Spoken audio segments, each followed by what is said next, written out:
శుక్లాంబరధరం విష్ణుం శశివర్ణం చతుర్భుజం ప్రసన్నవదనం ధ్యాయేత్ సర్వవిఘ్నోపశాంతయే అగజానన పద్మార్కం గజానన మహార్నిజం అనేకదంతం భక్తానాం ఏకదంతముపాస్మహే. ఓం గం గణపతయే నమః. ఓం శ్రీమాత్రే నమః. ఓం శ్రీ గురుభ్యోం నమః. మా ఆది ఆశ్రమం చూస్తున్నటువంటి మీ అందరికీ పేరు పేరున నా హృదయపూర్వక నమస్కారాలు.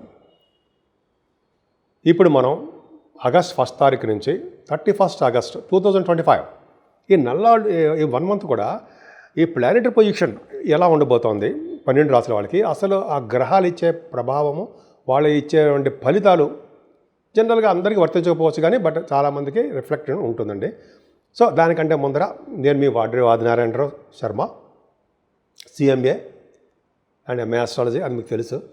తర్వాత నా సెల్ నంబర్ 7075389589 కింద స్క్రోల్ అవుతుందండి, మీరు చూడొచ్చు. మీరు ఒక్కొక్క జనరల్గా జాతకాలు చెప్పించుకోవాలనుకున్నా, లేదా వివాహాలు కానీ లేదా మ్యాచింగ్ కానీ ఇది చూపించుకోవాలనుకుంటే ఖచ్చితంగా మనకి ఫోన్ చేయండి, ఆది ఆస్ట్రాలజీ. నేను ఒకవేళ లిఫ్ట్ చేయలేకపోతే షూటింగ్స్లో ఉండి ఇలా బిజీగా ఉంటుంటాను. మీరు వాట్సాప్లో మెసేజ్ పెడితే నేనే స్వయంగా మీతో మాట్లాడతాను. మధ్యవర్తులు కానీ మధ్యలో ఎవరో మాట్లాడడం కానీ ఏమి ఉండదు. స్ట్రైట్గా మీతో మాట్లాడడం, మీ యొక్క ఇవి తెలుసుకోవడం, అంటే మీ యొక్క ప్రాబ్లమ్స్ ఉన్నట్టు తెలుసుకోవడము, ఖచ్చితంగా పరిష్కార మార్గాలు చెప్తానండి, అందులో డౌట్ లేదు. సరే, ఇప్పుడు మనం ఆగస్ట్ నెలలో తెలుసుకుందామండి. కుంభరాశి వారికి మీ రాశిలోని రాహు ఉండడం, అమ్మ బాబాయ్ అనవసరం అవసరమేం లేదు. పైగా గురు ప్రభావం మీరు రాసుకోవడం వలన చక్కటి ఆలోచనలు, ఎదురువాడి సలహాలు ఇచ్చే తత్వము, స్థిరమైన కోరికలు, స్థిరమైన ఆదాయము, అలాగే మీరు ఏదైనా ప్రతి దాంట్లో కూడా కాన్ఫిడెంట్గా కాన్సన్ట్రేషన్గా మీరు ఉంటారు. చక్కగా అభివృద్ధి చెందుతూ ఉంటారండి. మీ ఆలోచనలు అద్భుతం. ముఖ్యంగా సెకండ్ హౌస్లో శని అంత మంచివాడు కాదు కదా, నిజంగా మంచివాడు కాదు కదండి. అవును. పైగా అక్కడ చిన్న అదృష్టం ఏంటంటే, అదృష్టం అంటే జనరల్గా 12th హౌస్లో అడిగాడు. 12వ భావాధిపతి 2వ భావం ఉంటే ఏమంటాం మనం, ఫారిన్ కంట్రీస్ వెళ్తారు. మీ ఉద్యోగ రీత్యా, వ్యాపారాల రీత్యా, ధన ప్రాప్తి కోసము, ధనం సంపాదించడం కోసము విదేశాలు వెళ్తారు అని చెప్తాం. అలాగే సెకండ్ భావంలో శని కూడా మనకి ఉన్న చోట ఉండడం అని చెప్పి ఉండరు, దూర ప్రాంతాలకు వెళ్తారు అనుకుంటాం కదా మనం. ఖచ్చితంగా బహుశా మీ జాతకాల రీత్యా విదేశాలు వెళ్తారు. అదొకటి ఉందండి. సెకండ్ భావంలో శని ఉన్నాడంటే ప్రతి దాంట్లోనూ మీకు నెగిటివ్ రిజల్ట్స్ వస్తుంటాయి. ఎందుకంటే ఆల్మోస్ట్ మీకు ఏళ్ళెడ్సరి ప్రభావం ఉంది కదండి. పైగా నీటి గండానికి కూడా పొంచి ఉంది. మీకు పాదాలకు సంబంధించిన దెబ్బలు తగ్గడానికి అవకాశం ఉంది. ముందు అంటే నిజంగా జరిగిపోతుంది కదండి, కొంత అవకాశం ఉంది అంటున్నా అంతే. కుటుంబంలో కూడా చిన్న మనస్పర్ధలు వస్తూ ఉంటాయి. ఫైనాన్షియల్గా కూడా ఇబ్బంది పడాల్సిన అవసరం లేదు. మీకు ధనప్రాప్తి కలుగుతూనే ఉంటుంది, భయపడాల్సిన అవసరం లేదు, చక్కగా ఉంటుంది. అంతేకాకుండా అండి 4th హౌస్లో కూడా అంటే మీకు కంఫర్టబుల్నెస్ ఎక్కువ. 4th హౌస్లో పంచమస్థానం ఉన్నాడంటే ఏమవుతుందంటే సంగీతంలో బాగా మీకు మెలకువలు తెలుస్తాయి, సక్సెస్ అవుతుంటారు. అలాగే విద్యలో బాగా రాణిస్తారు. విద్యలో ఎటువంటి ఆటంకాలు లేకుండా బ్రహ్మాండంగా సక్సెస్ అవుతుంటారు. కుంభరాశి వారికి అదృష్టం ఏంటంటే గురు శుక్రులు పంచమంలో ఉండడం. గురుడే అమోఘం అనుకుంటే 4th హౌస్ లార్డ్ పంచమంలో ఉన్నాడు అంటే విద్య రీత్యా, తల్లిగారు ఆరోగ్య రీత్యా బాగా డబ్బు సంపాదించుకుంటారు. పైగా గురుడు బలం బాగా ఉందండి మీకు. గురు దృష్టి కూడా ఉంది కాబట్టి ఎటువంటి ఆటంకాలు లేకుండా ప్రతి రంగంలోనూ కోర్టు కేసులు కానీ లేకపోతే న్యాయపరమైన చట్టపరమైన ప్రాబ్లమ్స్ ఉంటే వాటి నుంచి కూడా బయటపడిపోతుంటారు. పంచమస్థాన గురుడు ఖచ్చితంగా మీ పిల్లలకి బాగుంటుందండి. మగ పిల్లలకి బాగుంటుంది, ఆడపిల్లలకి బాగుంటుంది. అంటే మీ సంతానానికి, కుంభరాశి వారి సంతానానికి చక్కగా వాళ్ళకి బాగుంటుంది. సంతానం ద్వారా ధనప్రాప్తి కలిగి తీరుతుంది మీకు. అంటే మీ పుత్రులు కానీ నాన్నగారు, అదే అమ్మగారు, మమ్మీ డాడీ అని మీకు ధనాన్ని డబ్బులు పంపించి తీరుతారు. చూసుకోండి, కావాలండి, నేను చెప్పింది అబద్ధం అవుతాం. ఖచ్చితంగా అవకాశం ఉంటుంది, మీ జాతకాల రీత్యా ఉంటుంది. అలాగే గురుశుక్రుల ప్రభావం వలన నటనా రంగం, సంగీతం కానీ, నృత్యం కానీ, నృత్య కళాకారులు ఉన్నారు దాంట్లో. అలాగే డ్యాన్స్ కంపోజర్స్, మ్యూజిక్ ఉంటాం కదా, వాళ్ళకి చాలా బాగుంటుంది. రచయితలుగా బాగా డబ్బు సంపాదించుకుంటారు మీరు, కవులుగా. అంత అదృష్టం అండి. మీ రాసే వ్రాతలకి అద్భుతంగా జనాలు నీరాజనాలు పడతారు, జనాలు నీరాజనాలు పడతారట. అంత అద్భుతం పంచమస్థానం. అలాగే స్టాక్ మార్కెట్లో బాగా సక్సెస్ అవుతారు మీరు. రాజకీయ రంగంలో కొద్ది గొప్ప మీకు పదవులు అవడానికి అవకాశం ఉంది. అన్నిటికంటే ముఖ్యం రవిబుధులు. 6వ స్థానంలో ఉన్నారంటే చాలా మంచిది కదండి. అంటే ఏంటి, అది జనరల్గా రవిబుధులు ఉన్నారంటే కాంపిటీషన్ ఎగ్జామ్స్లో రంగంలో కానీ ఎటువంటి ఎగ్జామ్స్ ఉన్నా విజయం సాధించడం. ఎటువంటి ఎగ్జామ్స్ అంటే మీ చదువు రీత్యా ఎగ్జామ్స్లో సాధించడము, గవర్నమెంట్ ప్రొఫెషన్లో ఉద్యోగాలు రావడానికి అవకాశాలు ఉండడము, అంతేకాదు విదేశాలు వెళ్ళడానికి స్టాంపింగ్ అవ్వడము, అసలు మీకు శత్రు భయం అనేది లేకుండా హాయిగా ప్రశాంతంగా ఉండడానికి అవకాశాలు ఎక్కువ ఉన్నాయి. అలాగే ఆరో భావం కూడా చూస్తాం కదా, న్యాయపరమైన బాధలు ఏమీ ఉండకుండా భగవంతుడు కాపాడుతూనే ఉంటాడు. రవి 17 తారీఖు సప్తమ స్థానంలో రవి వస్తున్నాడు, మంచిదా చెప్పండి? మీరు తెలుసుగా మీకు సప్తమ స్థానాధిపతి సప్తమ స్థానంలో ఉండడం వలన, కేతువుతో కలిసి ఉండడం వలన జనరల్గా ఏంటంటే మనం ఏం చెప్తామంటే వివాహ ఆలస్యం అవుతుంది అని చెప్తూ ఉంటాం. వివాహం అంటే స్త్రీల అప్పుడే స్త్రీ ద్వేష అంటాం. అంటే స్త్రీ ద్వేషం అంటే తర్వాత ఇష్టపడరు, పెళ్లి చేసుకుందాంలే అన్నట్టుగా ఉంటారు వీళ్ళు.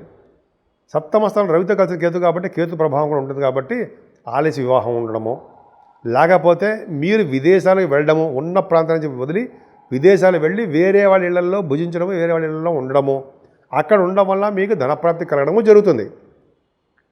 అంతేకాకుండా మీలో స్త్రీల వలన, మీ జాతక రాశి వారికి స్త్రీల వలన కలిసి వస్తుంది.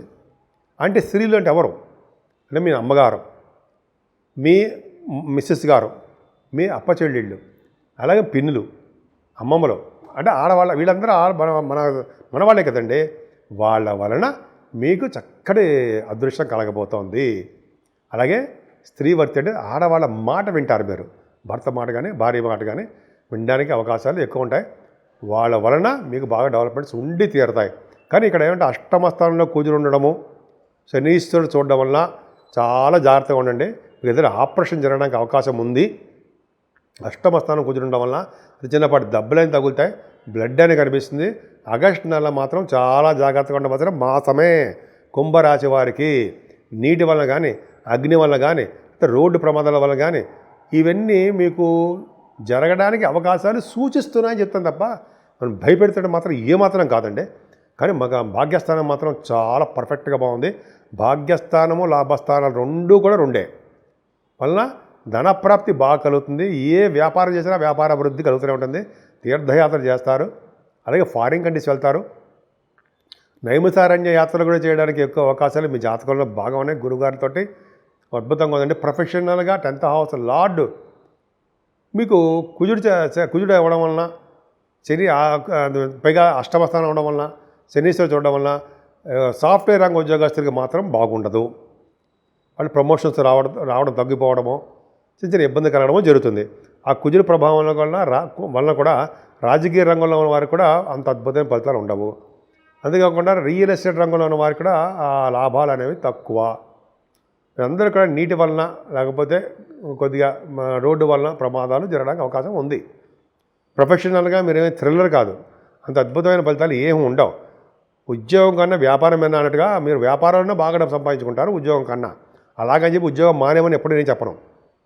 సో ఆ విధంగా కుంభరాశి వాడికి బాగుందండి.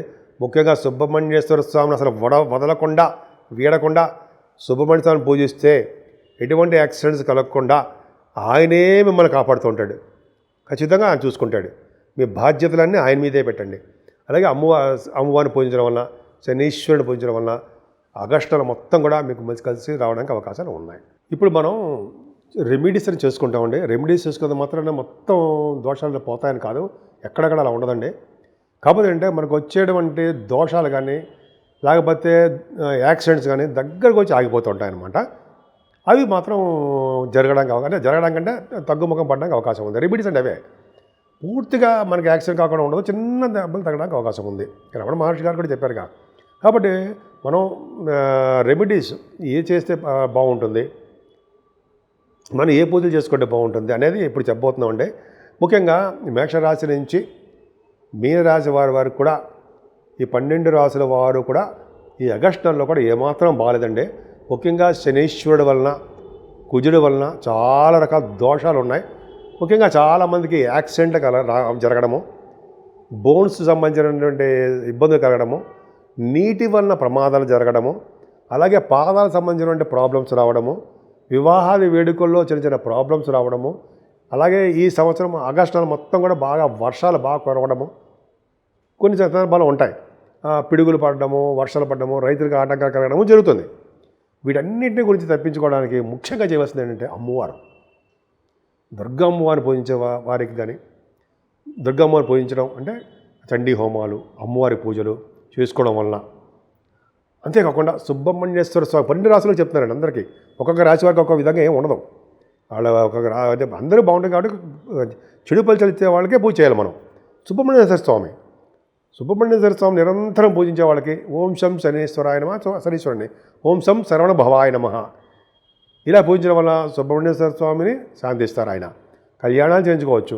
లేకపోతే కొంతమంది అయితే మీరు నాగ ప్రతిష్ఠ అంటాం కదా, అది చేయించుకోవచ్చు. అలాగే శనీశ్వరుడికి మందపల్లిలో శనీశ్వరుడు చేసుకోవచ్చు. తిరునల్లారు అక్కడ పూజ చేయించుకోవచ్చు. శనీశ్వరుడికి దోషాలు పోతాయి కదండి. అదే యాక్సిడెంట్ అవ్వడము, వర్షాలు రావడము, నానా రకాల ఇబ్బంది కలగడము 12 రాసులకు ఉంది. కాబట్టి ఫస్ట్ అమ్మవారిని పూజించండి, తర్వాత మీకు ఇష్టదైవాన్ని పూజించండి. ఇలా పూజించడం వల్ల మీకు ప్రతి రంగంలోనూ ముందంజలో ఉంటారు. సుబ్రహ్మణ్యేశ్వర స్వామిని ఎట్టి పరిస్థితుల్లో మనం మర్చిపోకూడదు. 12 రాసుల వాళ్ళు పూజించడం వలన ఆయన కాపాడినంతగా భగవంతుడు మనల్ని ఎవరు కాపాడాలన్నట్టుగా ఉంటారన్నమాట. ఈ విధంగా 12 రాసుల వాళ్ళు అన్ని రంగాల్లోనూ ముందంజలో ఉండాలని, మన దేశం చక్కగా అంటే మన రాష్ట్రం కానీ మన దేశం కానీ సర్వదా బాగుండాలని, బాగుంటుందని కూడా నేను మనస్ఫూర్తిగా కోరుకుంటున్నాను.